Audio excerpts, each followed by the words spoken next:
Niekomu z vás nevyjdú plány. Budete sklamaní. Čakajú vás nepredvídateľné zmeny, ale nakoniec sa vaše problémy podarí vyriešiť. Máte pred sebou úspešné a šťastné obdobie.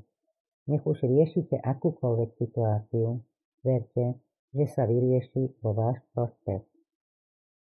Ak sa nezbavíte vašich negatívnych myšlienok, vášho hnevu, čaká vás dlhodobé, nepríjemné, dokonca problematické obdobie.